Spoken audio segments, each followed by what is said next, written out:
A Band in the Ganges by Manohar Malgaonkar. Characters, Summary, Analysis. Hello and welcome to the discourse. Malgaonkar was a historical fiction writer who had a deep knowledge of historical facts that he incorporated into his fictional stories to present a critical, unbiased viewpoint of the events during the freedom struggle of India and the aftermath of partition. One such novel, written by Manohar Malgaonkar, was A Band in the Ganges, which was published in the year 1964.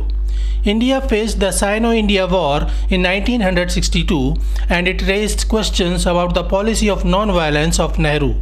During such a period, Malgaonkar published this novel, which depicts the internal conflicts between the proponents of non-violence and the supporters of violence. He recreates one of the most tragic phases of modern Indian history, the period of the 1940s, when India attained independence against British rule, but at the same time had to face the gruesome burden of partition that resulted in one of the worst communal riots in the history of mankind. Thus, it is a partition novel. The author forces the reader to contemplate if non-violence brought freedom, or who actually won, Gandhi or the British. Malgaonkar owed the title of this novel to the Ramayan, Characters of a Band in the Ganges. Gyan Talwar is a young man from a poor peasant family who becomes a follower of Gandhi's non-violence call during the Swadeshi movement. However, he is a pragmatic, cowardly person who adopts his policy to suit every circumstance. Hari is Gyan's elder brother, while Vishnu Dutt is a rich landlord of his village. Devi Dayal is the son of a rich trader from Duryabad. During his teenage, he saw a drunken English officer molesting his mother and he violently revolted against him.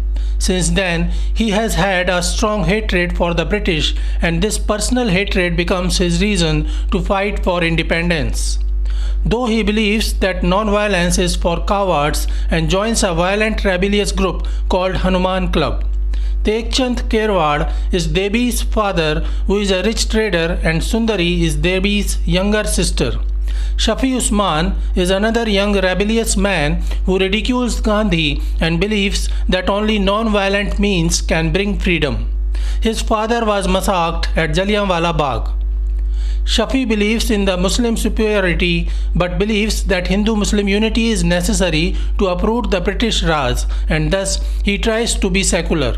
Shafi is an active terrorist most wanted by the British police. Mumtaz is a poor Muslim girl whom Shafi keeps as his concubine. Patrick Mulligan is the jailer of British jail in Andaman, where Debi and Gyan are sentenced to suffer jail terms. Patrick Mulligan easily manipulates Gyan, who betrays Debi and others. Hafiz Khan is a fanatic who believes in Muslim supremacy. He manipulates Shafi and instigates hatred against Hindus to such an extent that Shafi starts believing that the primary enemy of the Muslim community is Hindus. Basu is another friend of Debi Dayal, who is also a revolutionary. Initially, he believes in Hindu-Muslim unity, but during a riot, some Muslim hooligans threw acid on his wife's face, and this cruel incident fills him with hatred towards Muslims. He joins Hindu Mahasabha to be aligned in the sheer self-defense of Hindus against Muslims. Deepali is the beautiful wife of Basu, who is attacked by a Muslim with an electric bulb filled with acid that disfigures her face. Summary of A Band in the Ganges.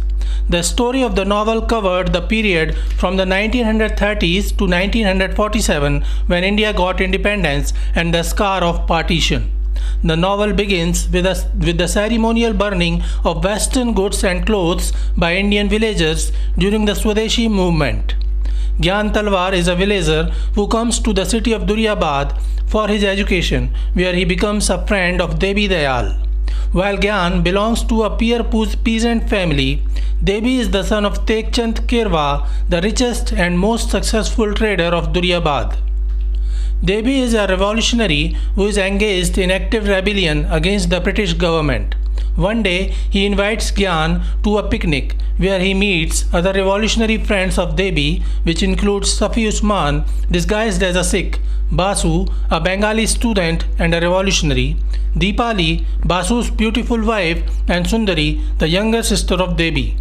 Gyan feels attracted to Sundari, who is very beautiful.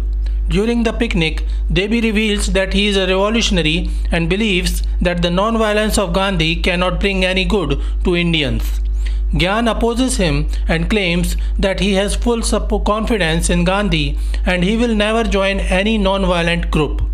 Shafi criticizes Gandhi and says that non-violence is the philosophy of sheep, a creed for cowards, and it is the greatest danger to this country. He further shows discontent with his revolutionary group too and says that everybody is motivated by their personal reasons while none of them think of the nation as an entity. He mentions Debi, who hates British rulers because during his teen years he witnessed a drunken British police officer trying to molest his mother. Gyan remains friends with Debi as he is enamored by Sundari. One day, he presents an idol of Shiva to Tekchand, Sundari's father, who accepts it and establishes it at the temple of his home. After some days, Gyan returns to his village Konshet, where he gets involved in a family feud between his family and the family of the landowners over the Piploda land. In this dispute, Hari, his elder brother, is murdered by Vishnu Dutt. Gyan could not muster the courage to interfere and stop the fight. He tries to be a true follower of Mahatma Gandhi. He pays only lip service to the principle of non-violence. When faced with reality, his entire idealism evaporates and he feels that non-violence is an impractical philosophy that cannot be followed in real life. His heart fills with an extreme vengeance and he kills Vishnu Dutt. Meanwhile, Debi Dayal joins a revolutionary group called Ram Rahim Group on the insistence of Shafi. To increase unity between the Hindu and Muslim members of the club, Shafi introduces some secular ways of behavior. Their common slogan is Jai Ram, Jai Rahim. To renounce vegetarianism and the taboos of religion, they partake in the ceremony of eating a meal of beef and pork. This brings the Hindu and Muslim members of the group closer to each other with their own aim to attain freedom for India. They established the Hanuman Club as a disguise for their anti-establishment activities, which include fish plates from the railway tracks, cutting telephone wires, and blowing up Air Force planes with explosives. Shafi is the most wanted by the British police and 1000 rupees is announced as a reward to the person who gives information about him. Shafi disguises himself as a Sikh not to be caught by the police, while Debi helps him in keeping safe. However, all their unity and harmonious relationships are shallow. While Shafi realizes that he needs Hindu members for the activities of his group, he sternly believes in Muslim superiority. Furthermore, one of his associates, Hafiz Khan, advocates the two-nation theory and pleads for a separate state. However, Shafi opposes Hafiz and suggests that irrespective of their religion, they are all brothers. Still, he starts feeling jealous of Hindu members and especially Debi, who belongs to a rich family. One day, he assigns a task to Debi, which includes setting fire to an airplane by using explosives. After performing the task, Debi runs away.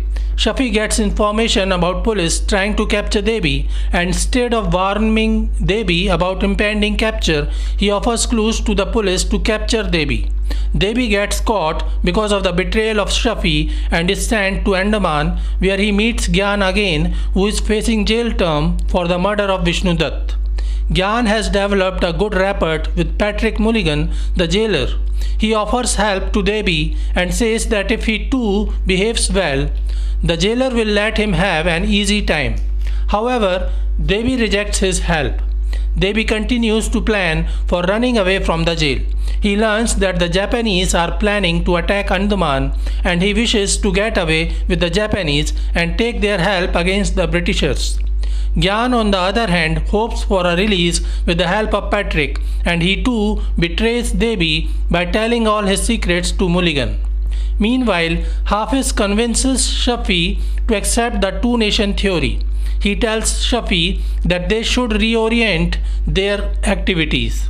Hafiz asks Shafi that he should concentrate his activities not against the British but against the Hindus, since they are their real enemies. Gyan is released much before Devi, who continues to hope for the arrival of the Japanese. Andaman is then attacked by the Japanese forces and Devi gets a chance to get rid of Andaman's jail. He stays with the Japanese forces for a while and realizes that the Japanese are no better than the British and gives up the idea of taking Japanese help for his own freedom struggle. He returns to India so that he may continue his struggle against the British forces, but by then the British forces have announced India as a free state along with Pakistan as a part of it. In Bombay, he meets Basu, who takes him to his home. When Devi meets Dipali, he gets shocked by seeing her disfigured face. Basu informs that all the Hindu members of the Ram Rahim club in Duriabad were captured by police because Shafi betrayed them. Basu somehow managed to avoid being captured but failed to safeguard Dipali, who was attacked by a Muslim mob with an electric bulb filled with acid that burnt her face. Basu informs that he joined the Hindu Mahasabha to be aligned in sheer self-defense of Hindus against Muslims. Devi learns that Duriabad is now a part of Pakistan and his family is caught in extreme Hindu-Muslim violence. He and Basu decide to return to Duriabad to safeguard Devi's family and to take revenge against Shafi. Meanwhile, Gyan had reached Duriabad for his affection towards Sundari. Unaware of Devi's whereabouts, he pretends to be a close friend of his and says that Devi will return soon. He continues to fool Devi's father while trying to get Sundari's hand in marriage. But after the independence and partition, the situation worsens and he runs back to India, while Duriabad is now a part of Pakistan. After returning back to safer areas, he learns about the atrocities done by Muslims on the Hindus of Punjab. For the first time, he feels guilty about being a coward and decides to return to Duriabad to help Sundari get out of Duriabad. Devi and Basu reach Duriabad and find Shafi in a brothel. He is too drunk to respond to them. Devi and Basu go to his home where they find Mumtaz, a concubine of Shafi. Devi abducts her as a sign of revenge and takes her with him. The whole Punjab is engulfed in Hindu-Muslim riots. While trying to safeguard Mumtaz from the rioters, Devi realizes that he likes her, and to show that Hindus and Muslims can live peacefully, he decides to marry Mumtaz. The extreme violence in the name of religion makes Devi question his own belief in violence, and he decides to accept Gandhi's non-violence. On the other hand, Shafi is too furious because of the abduction of Mumtaz. He decides to attack Devi's home in Duriabad and abduct his beautiful sister Sundari and take her on his keep. He attacks Devi's home with a crowd of his followers and kills all the Hindu servants of the house. Devi's mother also dies while trying to protect Sundari. However, Gyan reaches Devi's home and tries to rescue Tek Chand and Sundari. Shafi is too strong against Gyan and Sundari, but they attack him with the same idol of Shiva that he presented to Tek Chand. Sundari kills Shafi by using the idol of Shiva, and then Gyan takes her and Tek Chand to the railway station to go back to India. However, Tek Chand has no motive to go. He worked hard throughout his life to establish his big farms and tract of land in Duriabad. Now when he is old and it is time for him to cherish the fruits of his hard work, he is supposed to go away as a poor moneyless refugee. He decides not to leave and vanishes from the railway station alone. Gyan and Sundari return back to India. On the other hand, Devi and Mumtaz too try to reach India, but Devi is caught by a group of Muslim men searching for Hindus and killing them. Devi pretends to be a Muslim, but soon he is caught. Devi is a strong man who always preferred violence, but now he has given up violence. He tries to follow Gandhi's non-violence and tries to reason with the angry Muslim mob, but he falls a victim to the violence of a mob on the very day that brings freedom to the two countries. Before dying, he questions himself, who won, Gandhi or the British?